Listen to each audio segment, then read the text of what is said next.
नमस्कार, स्वागत है आपका एमपी तक पर। मैं हूं रवीश पाल सिंह।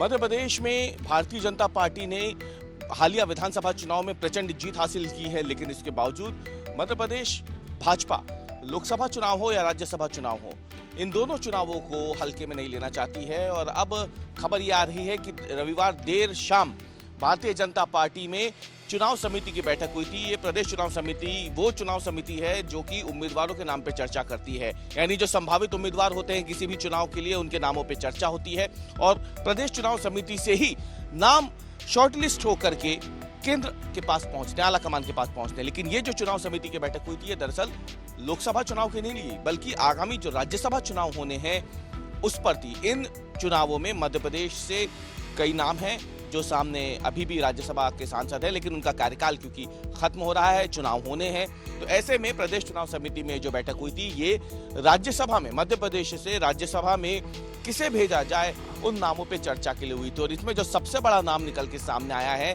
वो जयभान सिंह पवैया का है। राम मंदिर आंदोलन में प्रमुख रूप से वो जुड़े रहे थे और अभी जब राम मंदिर का लोकार्पण 22 जनवरी को हुआ था, जब प्राण प्रतिष्ठा हुई थी गर्भगृह में, तो उसमें भी मुख्य रूप से उन्हें निमंत्रण जो है भेजा गया था जयभान सिंह पवैया को। लेकिन अब माना जा रहा है कि इतने लंबे समय के बाद जयभान सिंह पवैया को भाजपा जो है वो उच्च सदन में जो है भेजना चाहती है और इसीलिए उनका नाम जो है एक तरीके से चुनाव समिति की इस बैठक में सामने आया है कि उन्हें राज्यसभा का उम्मीदवार बना करके चुनाव लड़ाया जाए और उन्हें मध्य प्रदेश से राज्यसभा भेजा जाए।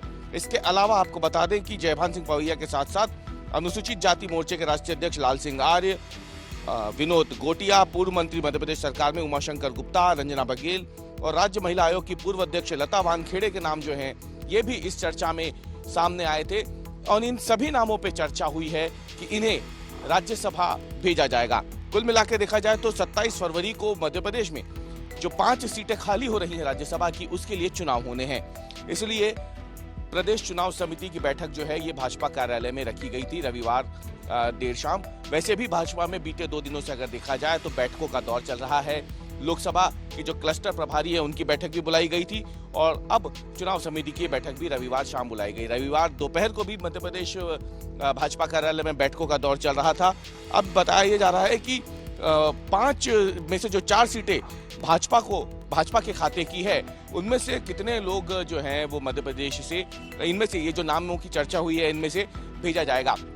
क्या इन्हें मध्य प्रदेश से ही राज्यसभा की सीट मिलेगी या फिर इन्हें दूसरे राज्यों से भी राज्यसभा भेजा जा सकता है? क्योंकि अगर अभी भी देखा जाए तो धर्मेंद्र प्रधान जैसे कई बड़े नेता हैं जो वैसे तो अन्य राज्यों से हैं, लेकिन उन्हें मध्य प्रदेश से जो है राज्यसभा भेजा गया था।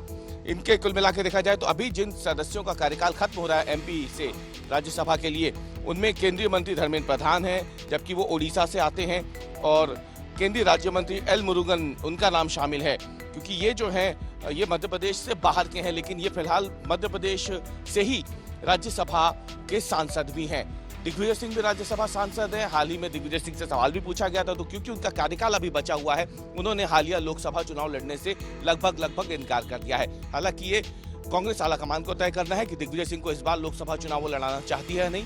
पिछली बार 2019 में दिग्विजय सिंह भोपाल से लोकसभा के उम्मीदवार थे कांग्रेस की तरफ से, लेकिन भाजपा की प्रत्याशी साध्वी प्रज्ञा सिंह ठाकुर के सामने उन्हें करारी हार का मुंह देखना पड़ा था। देखना यह है कि इस समय भारतीय जनता पार्टी जहां 29 की 29 लोकसभा सीटें जीतने का दम भर रही है मध्य प्रदेश में, क्या दिग्विजय सिंह के सामने विकल्प होगा कि वो इस बार का लोकसभा चुनाव लड़े? लेकिन कुल मिला के देखा जाए तो प्रदेश भाजपा चुनाव समिति की ये जो बैठक ये राज्यसभा के उम्मीदवारों को लेकर के थी। नामों पे चर्चा हो चुकी है। माना जा रहा है कि अभी एक और बार ये बैठक होगी और उसके बाद जो नाम है वो तय करके आला कमान को भेज दिए जाएंगे, ताकि आला कमान इस पर अंतिम फैसला ले कि मध्य प्रदेश से जो 4 सीटें राज्यसभा की खाली हो रही हैं, जिन पर चुनाव होने हैं, उनमें से किसे मध्य प्रदेश की तरफ से राज्यसभा भेजा जाए।